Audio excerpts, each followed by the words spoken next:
Hello and welcome back to the Villa Filler podcast. Long time no see. I am back with a sun-kissed Dan Wiseman, fresh off of the Egyptian sun, Uh, mate. How you doing? yeah, I'm very good, mate. I'm very good. I've been away, been recharging, replenishing. Uh, It's about time, man. it's, It's been it me that's really been is, mate. slacking on this podcast, so you've earned this.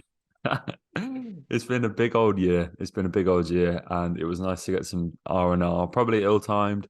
Work weren't that happy that it was in the first week of the World Cup, but is what it is. No, it was very nice, mate. Apparently, I'm still getting some rest because we were recording this.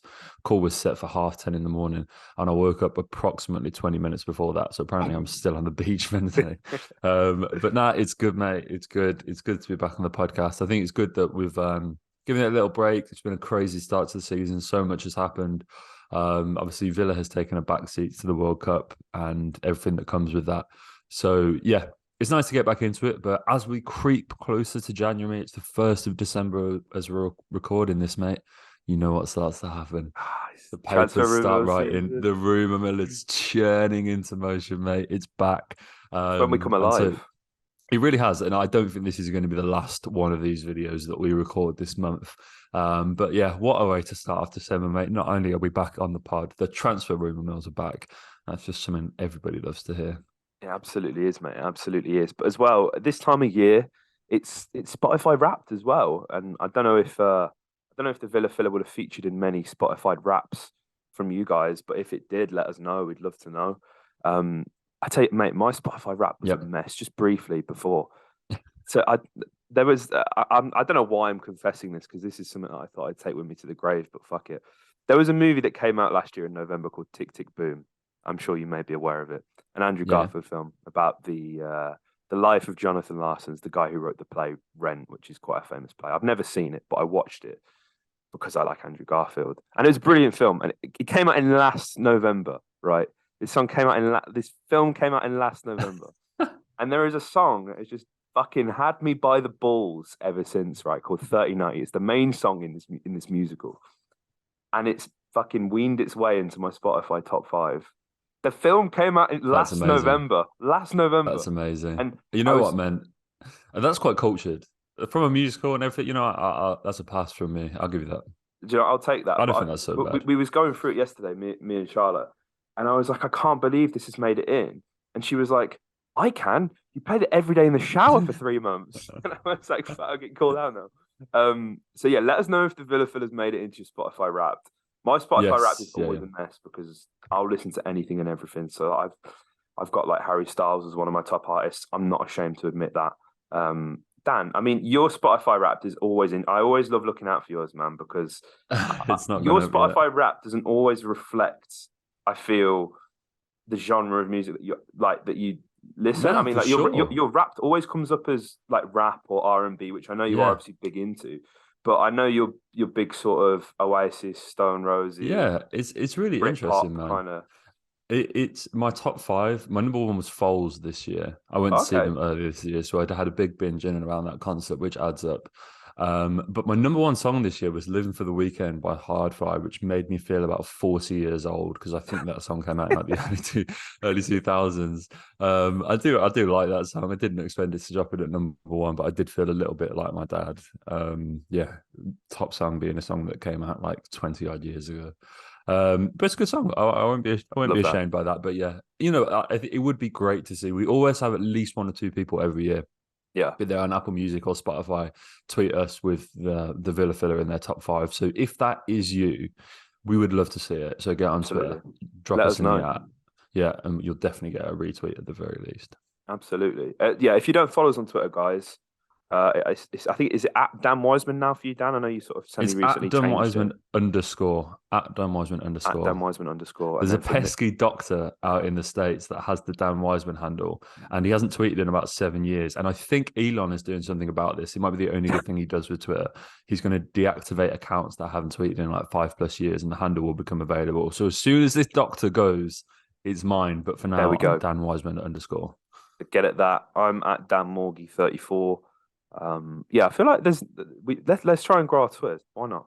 We don't Yeah. shout that out enough. And as well, before we Shameless get plug, into mate. this, We shameless, are more back. shameless We plugs, are mate. back. Villa Filler is on Instagram and it's on TikTok at Villa Yep. Filler Pod. on Instagram, at Heart of the Holte on TikTok. Get at it. There's clips of this podcast everywhere. We're just trying to take over, guys. We want to be the Villa podcast. There's so many good Villa podcasts, and I love them all. They're all brilliant. There is not a single bad Villa podcast, but we want to be the best. We do, and that means there has to be a worst. So we're not going to decide who that is, but to be a best, there has to be a worst. And I think we're currently the worst. So let's change that. I mean, everyone's does a splendid job. I feel like everyone's in the same situation as us right now, mate. Don't really know what to do with England and the World Cup. I wanted to do more England content. You guys said you wanted England content, and then nobody watched the match reaction that I did. So I don't really know where we stand on that. I think, now, as Dan mentioned at the top, transfer rumor season's happening. That will definitely be the focus for us, and probably if England go far, we'll talk about it at some point. But I mean, the World Cup, there has been some interesting things. Leander Dendoncker has played more minutes than I think we probably would have imagined for Belgium, mate. Belgium not having a great time. You got that spot on in your World Cup predictions, mate. That group, you got to absolute perfection. So if you guys haven't checked out our World Cup preview, check that out, and just remember that was recorded before the World Cup. And Dan got that absolutely spot on. But I think that the more exciting of our sort of World Cup players, that game happened last night, Argentina versus Poland.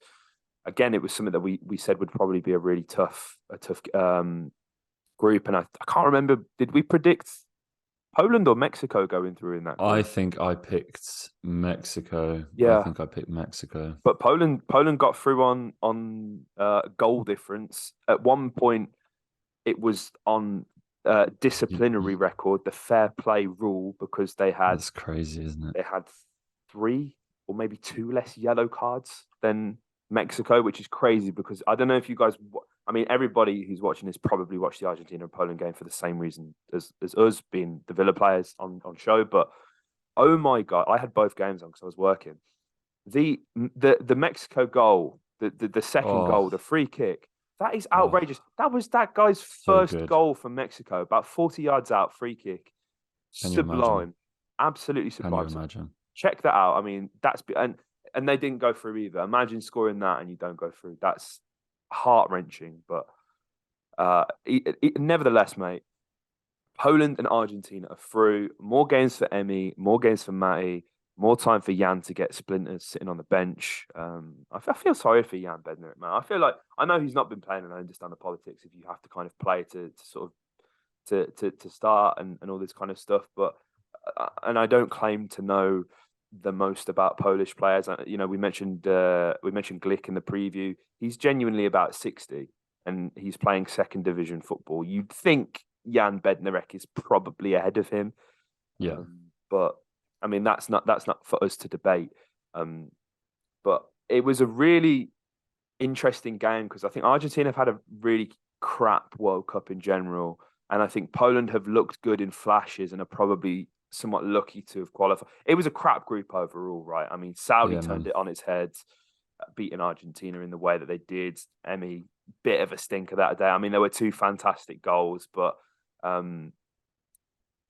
think it was the first one kind of go low, and it's a tough one to judge. It is a tough one to judge. Not being too critical on Emi, but they've had a bit of a stinker, and it's Argentina, Australia now. So you would imagine that Emi advances from that, and then I think Poland's opponents are undecided at the moment, aren't they?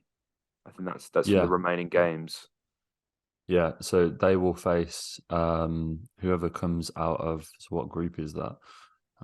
They have France. They have France. Oh, do they? So, yeah. France, so Poland come out because that was that group that wrapped up yesterday. So Poland will face France. So yeah, that's one to keep an eye on. I mean, the weird thing is with this group is that all 4 teams were rubbish. Absolutely rubbish, and I'll include Argentina in that, who really couldn't figure out. Mexico have obviously sacked their coach because El Tri were crap. They were really did they sack him? Yeah, so he's gone. San Martino. Yeah, he's gone. Wow, which is fair enough. But Poland were rubbish, and the only team that put in a good performance across the group was Saudi Arabia, who have finished bottom. So yeah, not great vibes over in that group. But no, good to see the Villa boys get a run out yesterday. It was really special. I was really excited. I was buzzing for the lineups and the handshake. And I was like, oh my God, surely we're going to get a little smile, nice little nothing. Nothing. Business as usual. Matty and Emmy, it was stone cold. And I was like, wow, you know what? I didn't see anything going on in the tunnel. I imagine they'll have had a little chat at the very least.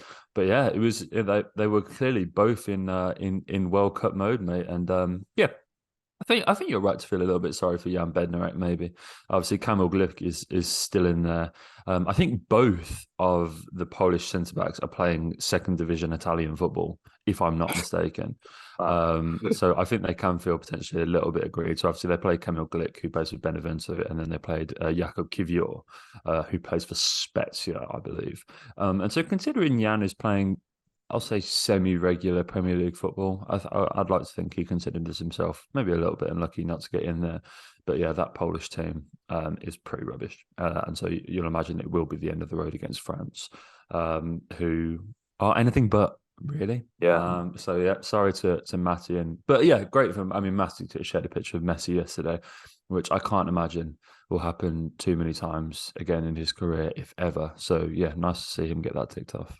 I hope he got his shirt as well. I mean, Lewandowski probably got it, but Matty he'll be facing up against Kylian Mbappe next, mate, on the left. That like, it's frightening. I'm genuinely shitting myself thinking about that, but that's something that he's going to relish. That's something he's going to remember forever. Back to back, facing Messi and Mbappe. There's levels, mate, and as you spoke on there, the professionalism from him and Emmy not to even look at each other. That shows where these boys are at, and I like that. I can appreciate that. A nice little hug or a handshake or whatever that could have been exchanged would have been nice, but these boys mean business, and that's good to see. That is really good to see. 100%.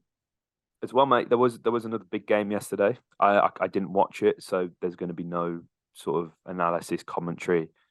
The Peter Whittingham charity game. I believe there was over £10,000 raised for the Peter Whittingham Foundation, which is absolutely fantastic. Villa lost this one 3-1. A lot of kids playing. There was a lot of fringe play. Marv was in there. Chambers was in there, who's someone who hasn't played a whole bunch. I believe one of the kids was in goal. Was it Sinalso or someone like that? I think it was Philip Marshall. Marshall. We've got a lot of Scandinavian goalkeepers at this club. There's too many to sort of keep track of. Like, I don't think I've seen anybody complain about losing this game, and I hope I don't either, because it's literally just a charity game. But we just thought we'd mention it. I know there was a lot of Villa fans that travelled to it, so fair play to you guys. They've had about a week and a half off. They've been here, there, and everywhere. So there's going to be rust. There's no discourse to be had on this one other than what a fantastic cause. And yeah, Peter Whittingham is not somebody who, I mean, he sort of played when we were probably about 5 or 6 down. So he's not somebody we have the fondest memories of, wearing a Villa shirt, but he was at Cardiff for a long time. And it's good to see the two clubs come together and do something positive, man. Yeah, this is just nice, man. Like, obviously an amazing cause. It's such a sad case, and yeah, really just very wholesome stuff, man. And yeah, great to see it all went to I believe the Peter Whittingham Foundation. So yeah, you know what, man? It's like in these sort of circumstances, the football is almost, I don't want to say irrelevant, but it definitely takes a backseat. There's far bigger things can play. It's just a very nice evening, not only for the foundation, but a bunch of the younger lads that got a chance in that first team. We saw in sort of training footage, there were like 16-year-olds that jumped up to the first team. I think Caden Young made that step up for the first time. A bunch of academy players were involved. Arjan Reiki, Lamari Bogard, Tommy O'Reilly got a start on that left wing. Josh Feeney, James Wright, and obviously we mentioned Philip Marshall in goal. All were in and around the first team for that game. There was a bunch of changes at half time. Good to see JJ get a goal. It was nicely taken. But yeah, nothing else matters tonight apart from the occasion and what that meant for Peter Whittingham, his foundation, and his family and friends and stuff like that. So yeah, it was a very nice evening for all involved. And And one where I'm excited to see some more of the friendlies. Obviously, we've got Chelsea out in Dubai, and then Villarreal, which will be a nice game to go to. I'm hoping to get myself back in Brun for that. So yeah, let's see how they go. But yeah, the first game back for the Villa boys. But yeah, last night was all about the occasion, wasn't it? Absolutely, man. Absolutely. So it's really good to see, and hopefully, I mean, maybe this becomes a semi-regular thing. I don't know. It'd be nice. I know we've had the Graham Taylor games with Watford and stuff before as well. So, very much in the same vein. Very nice. Good to see the club doing that. Dan, it's transfer rumour time. We've kept these guys waiting long enough. Marcus Thuram. I have been waiting to talk about this player in particular for a very, very long time. This is a player who has been on my radar. This is a player who I know has been on your radar, Dan. I love this guy. He's in the France squad. He's getting minutes off the bench with Le Bleu right now. Not as we speak, because there's no early games on Saturday anymore. However, Marcus Thuram of Borussia Mönchengladbach, the son of World Cup winner Lilian Thuram, formerly of Barcelona, Juventus, Parma, Monaco.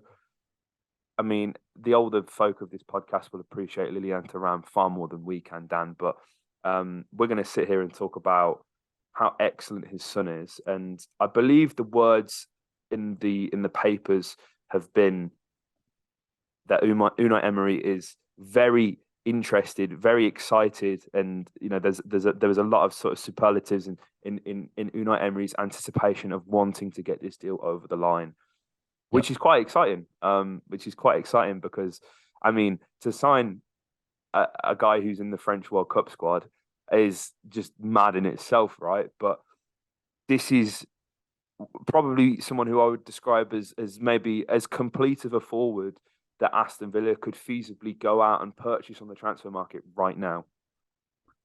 Yeah, this one I like. This one it's a really cool option, and he's a player who, as you say, is a very complete option. Obviously, he's in that front squad at the moment because of injuries to Karim Benzema and Christopher Nkunku, if memory serves me correctly.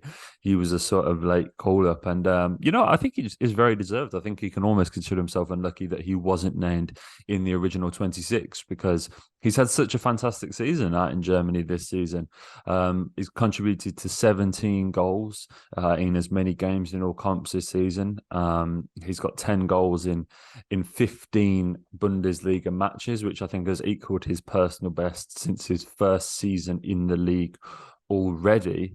He's never scored more than 10 goals in a Bundesliga season, but this season he has been on fire, which wasn't expected because he didn't exactly have a stellar campaign last year. He only got 3 goals in 21 games in the league last season. But this season, he's come back with a vengeance. He's able to play anywhere across that front three. And this has put a number of clubs on watch. I know Bayern Munich are also looking at him, Inter Milan apparently as well, and L'Équipe, who have sort of started all these rumours, also said an unnamed top 5 Premier League club are sniffing around him. And I don't think any of these guys will be alone. There's rumours that you can get him on a cut price fee, which is interesting. That's because his contract runs out at the end of next season. Doesn't look like he's going to re-sign. Looks like it'll be pastures new for Marcus Thuram. And why not make that at Villa Park, mate? Absolutely, man. Absolutely. It's so exciting, this one, because he's a player who is sort of on his way to the sort of the top of his level. He's finding his feet, he's scoring goals, and the sort of underlying numbers are really interesting and what really impressed me, mate. Taking a look right now, he's averaging 6.43 touches in the attacking penalty area, completing 1.75 dribbles, which puts him in the top 8 percentile of forwards in doing so. He's in the top 9 percentile of forwards for making interceptions, an average of 0.42 per 90. Somebody who's capable of leading the line by himself. He's proactive. He's a pressing machine. He's creating 3.13 shot creating actions per 90. This is a guy who we've seen deployed on the left. We've seen him deployed as a 9. FB Ref as well. Again, we swear by FB Ref on this podcast. Absolutely fantastic database. They've compared the numbers to other strikers over the last 365 days. And this is what gets me giddy, man. Robert Lewandowski, Victor Osimhen, Moussa Dembele, Lautaro Martinez, Patrick Schick, Eddie Nketiah, maybe a rogue shout, but he's a very good player. And the movement and that is all there. Ciro Immobile, Erling Haaland, all putting up similar numbers. This is a guy who is a fox in the box, but he's a modern forward. He's capable of playing the pressing game. The underlying stats are there, mate. I'm like, get this done. Transfer market having valued at around 30 million euros. As you say, you'd imagine he'd be available on a cut price fee. This, like, I feel like Marcus Thuram is probably a more exotic Ollie Watkins, right? But Yeah, I I think like that. that's probably the best way of putting it. But I do genuinely believe it's an upgrade on the striking options that we have. So if we could get this one done, mate, he's 25 years old. He's in that French squad, through hook or crook, he's there. He's mingling it with some of the best players in the world. Like, just get this one done. Let's just get this one done, mate. Honestly, like, cut the check. If Unai wants this guy, please, because we spoke about Jackson a few weeks ago, young lad from Villarreal. There's going to be competition with Barcelona there. Is it even worth the hassle? I don't necessarily know. As you say, clubs are sniffing around Marcus Thuram, mate. But one thing that is guaranteed with Thuram is quality from the moment that he steps through the door. Yeah, absolutely, mate. Right now he's on that hot streak, and I think it's always good when you pick players in that sort of vein of form. I think we'll definitely see a new striker arrive at the club, if not in January, definitely in the summer window. It feels like a bit of a weak point in the side currently, which it shouldn't be, because we've got two very good players there. But unfortunately, they've both had a fair crack of the whip, it feels, and neither of them has really nailed it down and made it their own. So perhaps changes are afoot. Really interesting, because if you'd have said to me at the start of the season that Villa would be linked to a French attacker playing for Borussia Mönchengladbach, I would have gone, Alassane Player, Yeah, great. Because he's the one that has consistently been excellent since he arrived in the Bundesliga from Liga 1 back in 2018. But yeah, this season is undoubtedly Marcus Thuram's his strength, his strike partner, sorry, and they've got a really nice little dovetailing partnership going. So it would be sad to break that up, because it's fantastic vibes. But Mönchengladbach are a side that, apparently you can go and get this guy for around £8.6 million.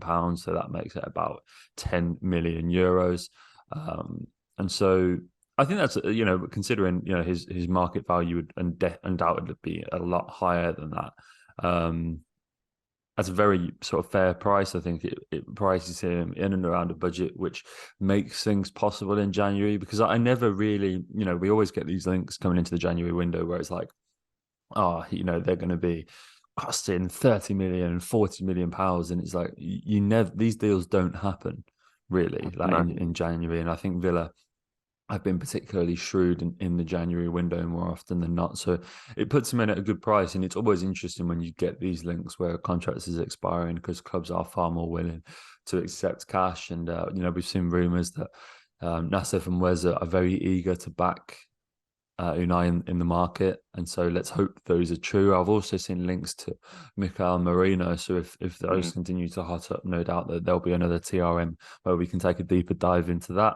But no, Marcus Thuram is definitely the most exciting one we've seen so far, and at that price, mate, it's one that the only thing that cast doubt over it is the amount of elite clubs that are rumoredly sniffing around him. But it's always exciting to see Villa mentioned in those brackets.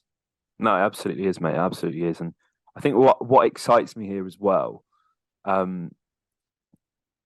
is I get, like, he's so proactive. And if you compare the numbers, this guy's getting 3.74 shots on average off per game. Currently, the highest in the Villa squad in doing so is, maybe just, my notes are correct, is Danny Ings, 2.73. So he's getting one more shot on average per game, not on target, but just in general, sort of a shot. And Felipe Coutinho is the next in that metric, 2.52. Obviously, with FBref, this is over 365 days. Emi Buendia, 2.11. Then Ollie Watkins with 2.07. So it's night and day. Maybe he's being facilitated better than our players are at Mönchengladbach. That is something that you guys can debate in the comments. But this guy's getting more shots off, and the more shots you have, statistically, the more chances of scoring. So hopefully this is one that can get done, mate. And at 10 million euros, it feels like a no-brainer. Like let's just give this man everything he wants. Get him in. Unai Emery, we need to back this guy. And the Asef and Wes are looking to do so, mate, which is obviously what you want to hear. That's music to our ears. And I mean, we've had this little bit of downtime, but this is where it starts to get busy for us, mate, at Heart of the Holte, innit? The transfer of Ruben Mills. You guys know the drill. We're here to give you the rundown on all of these players. So if you haven't already, make sure you subscribe. We're really close on 6K. We want to hit 6K before the end of the year. We haven't got long to do it, but I think we can do it with these transfer of Ruben Mills. And again, if you haven't already, check out us on Instagram and TikTok, at VillaPod on Instagram, at Heart of the Holte on TikTok. And yeah, if you enjoyed, hit a like, comment your thoughts below, and subscribe for more. Up the Villa.